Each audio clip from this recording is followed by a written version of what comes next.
The silent scream, the coffee cup shattered against the metal floor of mining station Omega 7, sending brown liquid splashing across the boots of communications officer Marcus Rivera.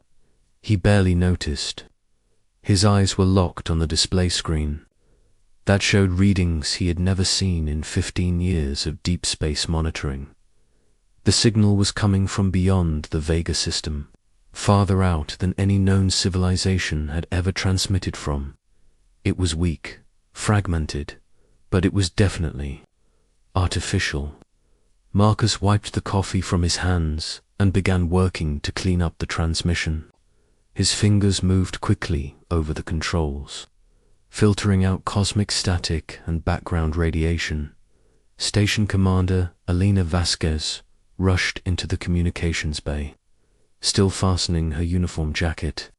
She had been sleeping when the emergency alert sounded. Behind her came Dr. James Wang, the station's xenolinguistics expert, and Chief Security Officer Robert Kane. "What do we have, Rivera?" Commander Vasquez asked, her voice sharp with authority. Marcus looked up from his console, his face pale. Signal originated from coordinates 847.3 by 221.7, approximately 47 light-years from our position. The transmission is using quantum entanglement principles we've never encountered before. Whoever sent this has technology far beyond anything in known space. Dr. Wong moved to a secondary console and began running the signal through his translation. Protocols. The mathematical base appears to be different from any recorded civilization. This is completely new contact. The signal crackled and cleared. Suddenly, the communications bay filled with a voice unlike anything any of them had ever heard. It was beautiful and terrible at the same time, like music played through crystal formations. The universal translator worked slowly, converting the alien speech into words they could understand. "This is Highkeeper Xylos of the Cathara Collective, broadcasting on all frequencies to any intelligent life that may receive this message. Our civilization faces total extinction. We have existed for over 1 million of your Earth years, but now our end comes swiftly." The 4 humans in the communications bay stood frozen. The Cathara were speaking about their own destruction with a calm dignity that made the words even more chilling. The transmission continued. "Entities from the void between galaxies have entered our space. They consume not just our worlds, but the very fabric of space-time around our stars. We call them the Devourers. They leave nothing behind. No planets, no debris, no trace that we ever existed." Commander Vasquez felt her heart rate increasing. She had commanded this mining station for 8 years, monitoring deep space for threats to human colonies. Nothing in her training had prepared her for this. Our defense fleets numbered in the thousands. Our technology could manipulate gravity and bend space itself to our will. None of it matters against these creatures. They exist partially outside normal reality. Our weapons pass through them like they are made of shadow, but their weapons destroy our ships completely. Dr. Wang was recording everything, his academic mind racing to understand the implications. A civilization that had existed for 1 million years was calling for help. If they couldn't defend themselves, what hope did humanity have? "We estimate 72 of your hours before the Devourers reach our homeworld of Cathara Prime. Our population of 30 billion souls will be consumed, and then these entities will continue spreading through the galaxy. They will not stop until every thinking being is devoured." Chief Kane stepped forward. "Commander, we need to contact Earth Command immediately. If these things are real, they represent a threat to all human space." The alien transmission was not finished. We know that younger civilizations may hear this message. We do not expect you to risk your lives for us. The Devourers cannot be fought with conventional means. But if there is any species in this galaxy with the courage and ingenuity to attempt the impossible, perhaps our deaths will not be meaningless.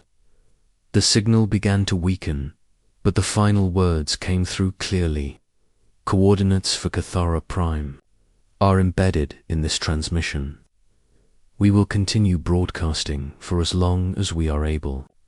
This is Highkeeper Xylos, signing off.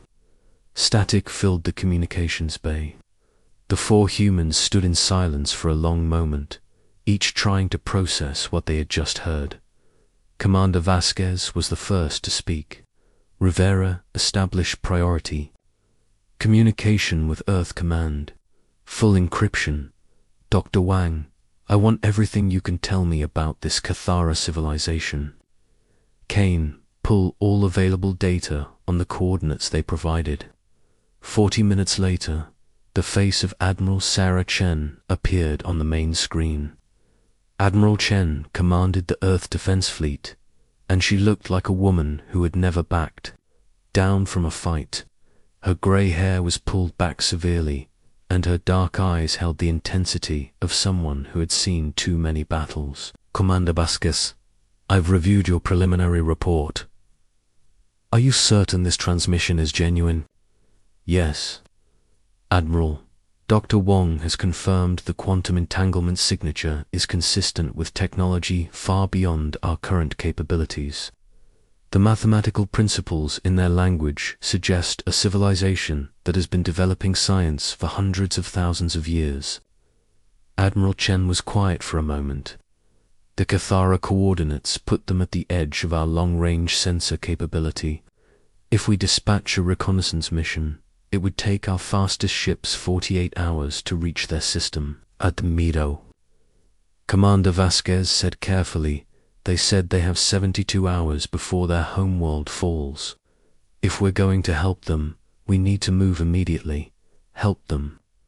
Admiral Chen's expression hardened. Commander, according to their own transmission, this alien civilization has technologies centuries beyond ours, and they can't defend themselves against these Devourers. What exactly do you think we can do? Dr. Wong stepped forward. Admiral, with respect, the Cathara said conventional weapons don't work against these entities. But humans have never been conventional.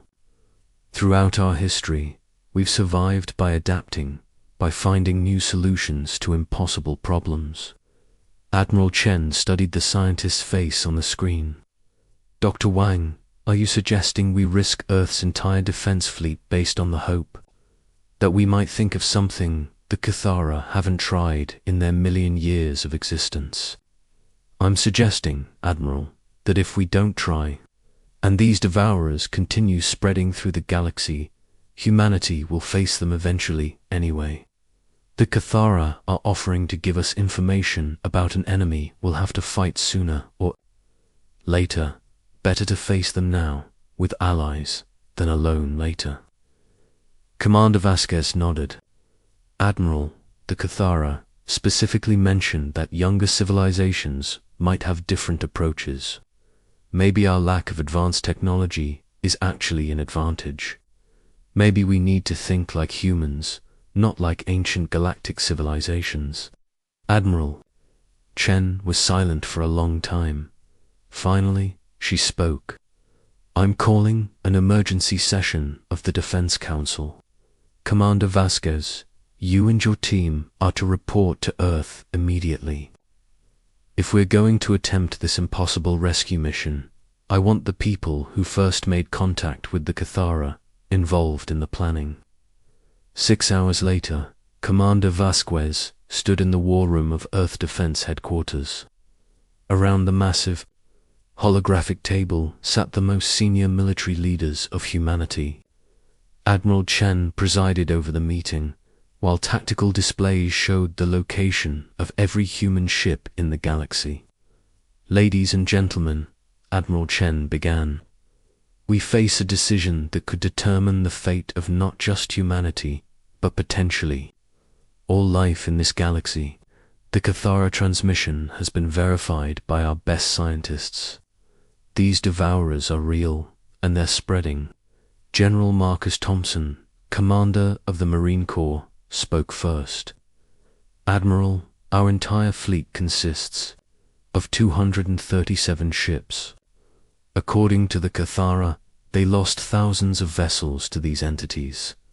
How do we expect to succeed where they failed? Admiral Chen gestured to Dr. Wang, who activated a series of holographic displays. The Cathara described the device as existing partially outside normal space-time. Their advanced weapons are designed to manipulate fundamental forces like gravity and quantum mechanics. But what if that's exactly the wrong approach? Director Lisa Park of Earth's Research Division stepped forward. We've been analyzing the Cathara transmission data. Their description of the Devourers suggests entities that exist in multiple dimensions simultaneously. Advanced weapons that manipulate space-time might actually make them stronger by giving them more dimensional interfaces to work with. Commander Vasquez felt a spark of understanding. You're saying we need to fight them with simpler weapons, more primitive technology that operates purely in our dimensional space. Exactly, Dr. Wang said. The Cathara have evolved beyond physical projectiles and chemical explosives. But humans still use kinetic weapons, nuclear warheads, and good old-fashioned explosives. Technology that operates entirely within normal space-time. Admiral Chen looked around the table at her senior officers. The proposal is to take our entire battle fleet to Cathara space, an attempt to fight entities that destroyed a civilization 1,000,000 years old. Using weapons they probably consider primitive. It's insane, General Thompson said bluntly. Yes, Admiral Chen replied. But it's also the most human thing we could possibly do. The vote was unanimous. Every senior officer in the room agreed to risk everything to save a civilization they had never met, based on nothing more than a desperate plea for help and the hope that human stubbornness might succeed where ancient wisdom had failed. Admiral Chen stood up, her decision made. All available ships are to converge on Earth within 12 hours. We launch 4 Cathara space in 18 hours. This is the largest mobilization in human history, and we're doing it to save aliens we've never seen from monsters we don't understand. She looked around the table one more time. Ladies and gentlemen, the Cathara called for help, and by God, we're going to answer that call, even if it kills us all. Asterisk into the void. The human fleet dropped out of hyperspace at the edge of the Cathara system, like a collection of angry wasps emerging from their nest. 237 ships of various sizes and classes, all bristling with weapons that the galaxy's older civilizations considered obsolete. Admiral Chen stood on the bridge of her flagship, the EDF Defiance, watching the tactical displays populate with data from their long-range sensors. What they found was worse than anything they had imagined. The Cathara system had once contained 7 planets orbiting a stable yellow star.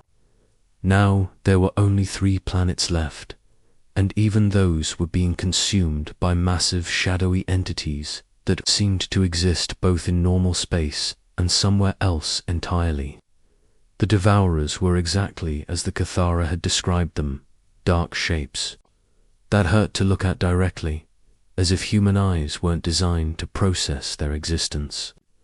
Admiral, called out Lieutenant Commander Torres from the sensor station. I'm reading massive gravitational distortions throughout the system. Whatever those things are, they're affecting space-time on a fundamental level. Admiral Chen studied the tactical display scattered throughout the system were the remnants of the Cathara fleet. Beautiful crystalline ships that looked more like works of art than weapons of war. Most of them were destroyed, their elegant forms shattered into glittering debris that reflected the system's dying star. Communications tried to raise any surviving Cathara vessels. The response came immediately, transmitted on the same quantum frequency they had used for their original distress call. The voice belonged to High Keeper Xylos, the same being who had sent the plea that brought humanity across 47 light-years of space. Unknown vessels, this is High Keeper Xylos, aboard the vessel Eternal Light. We were not expecting anyone to answer our call. Please identify yourselves. Admiral Chen activated the communications array. Hi, Keeper Xylos. This is Admiral Sarah. Chen of the Earth Defense Fleet. We received your distress call and came as quickly as we could. There was a long pause. When Xylos spoke again, his crystal voice carried a tone of amazement. You are humans. We have heard of your species. You achieved spaceflight only recently, yet you traveled across the galaxy to answer our call for aid. That's correct, High Keeper. We're here to help. Another pause, longer this time.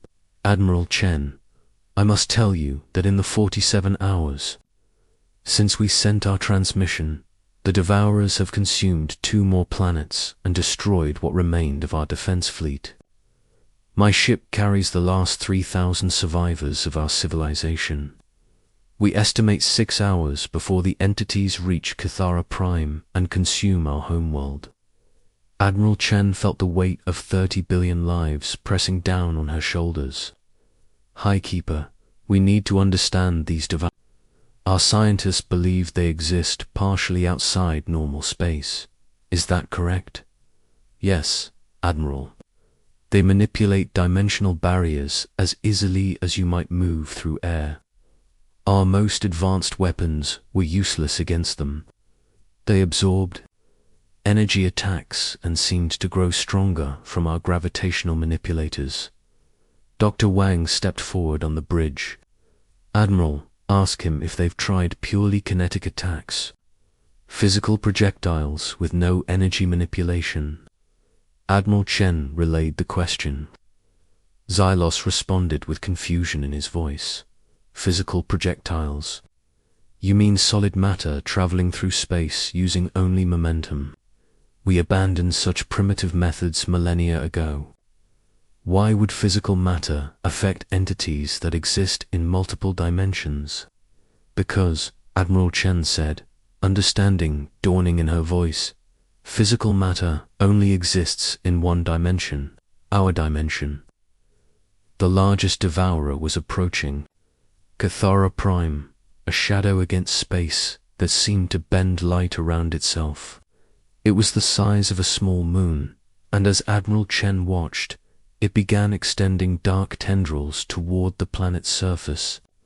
All ships, this is Admiral Chen, we're going to test a theory. All vessels move to attack formation. Target the largest entity with conventional kinetic weapons only. No energy weapons, no missiles with guidance systems, no smart munitions. Just good old-fashioned projectiles fired at high velocity.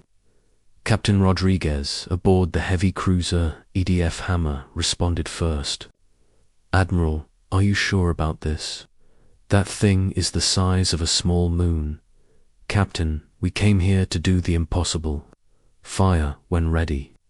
The human fleet opened fire with weapons that the rest of the galaxy had discarded thousands of years ago. Magnetic accelerators hurled chunks of depleted uranium at significant fractions of light speed. Chemical propellant cannons fired armor-piercing shells. The oldest ship in the fleet, the converted cargo vessel EDF Pioneer, even fired what amounted to a giant shotgun blast of steel pellets. The effect was immediate and shocking. The kinetic projectiles struck the devourer and actually hurt it. The entity writhed and twisted, parts of its shadowy form solidifying as it was forced fully into normal spacetime. For the first time since entering the Cathara system, one of the devices showed signs of damage. "It's working," shouted Lieutenant Commander Torres. "The entity's dimensional distortion field is collapsing where our projectiles hit." But their success came with a price. The wounded devourer turned its attention to the human fleet, and when it moved fast. Dark tendrils lashed out across space, striking the frigate EDF Courage and simply erasing it from existence. One moment the ship was there, the next it wasn't. "All ships, evasive action," Admiral Chen ordered. "Continue kinetic bombardment, but keep moving." Highkeeper Zelos watched from his damaged ship as the primitive human vessels danced around the cosmic horror that had destroyed his civilization. "Admiral Chen, your weapons are affecting the entity, but there are 17 more devourers in this system. How do you plan to destroy them all?" Admiral Chen looked at her tactical display.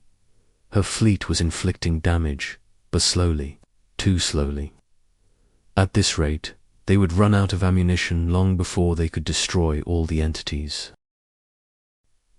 "Dr. Wang," she said, "we need a bigger hammer."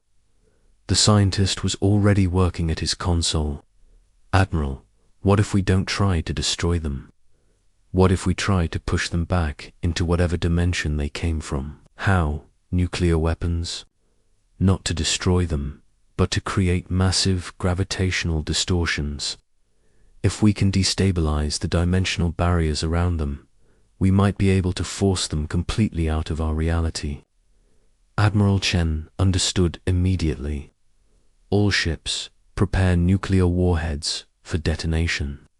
Not as weapons, but as tools to manipulate spacetime." The plan was insane, but it was also perfectly human.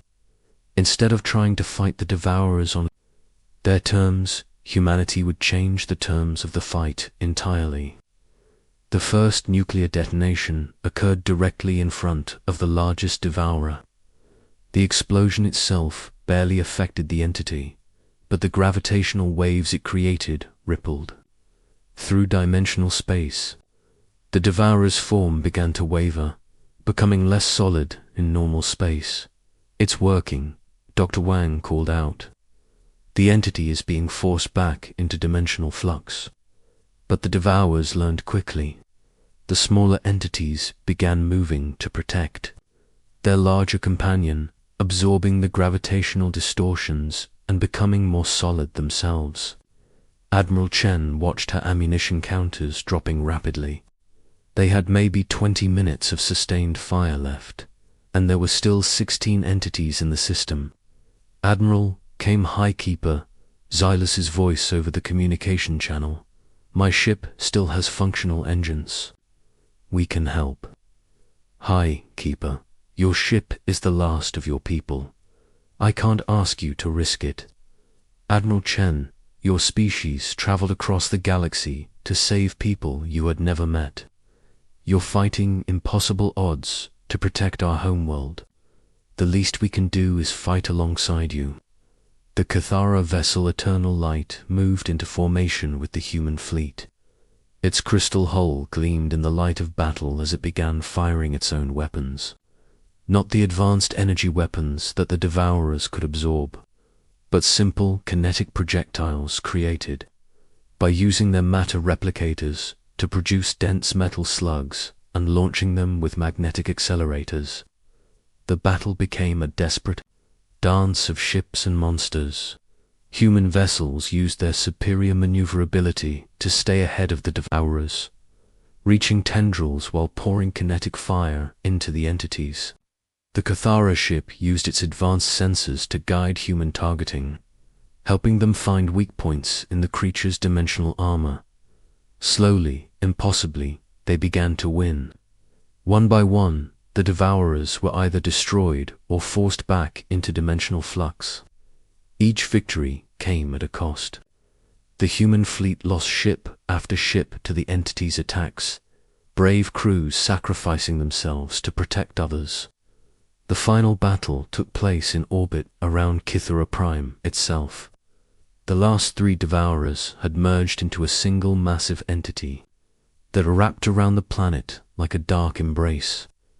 30 billion Kythera lives hung in the balance. All remaining ships. This is Admiral Chen. We're down to our last nuclear warheads. This is our final chance. The surviving human vessels, now numbering only 63, formed a tight formation around the planetary devourer. At Admiral Chen's signal, they detonated every remaining nuclear weapon simultaneously, creating a gravitational shock wave that rippled through multiple dimensions. The massive entity convulsed, its grip on reality loosening. But it wasn't enough. The creature began to solidify again, preparing to consume the planet below. That's when Highkeeper Xylos made his choice. Admiral Chen, it has been an honor to fight alongside humanity. Please remember our people.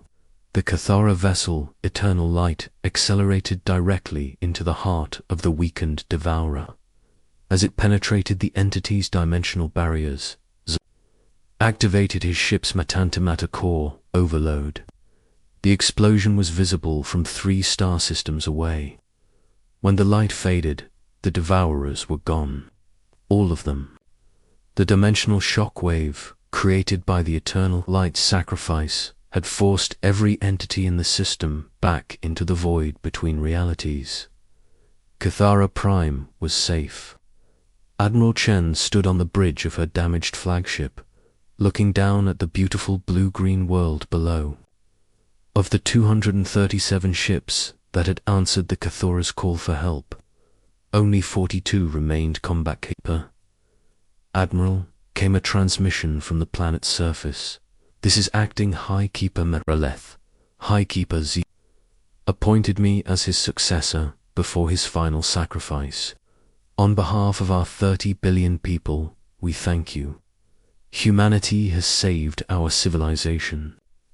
Admiral Chen closed her eyes for a moment, thinking of all the human crews who would never see Earth again.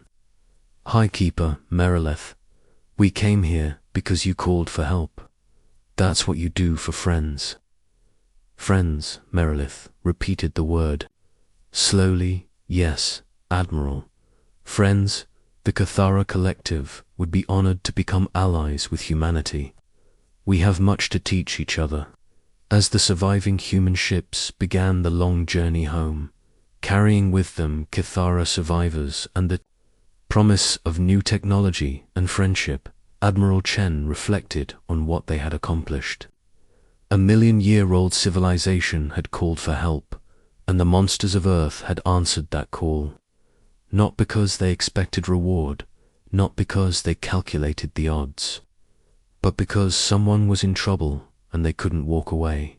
It was the most human thing they could have done. And in a galaxy full of ancient wisdom and advanced technology, sometimes being human was enough.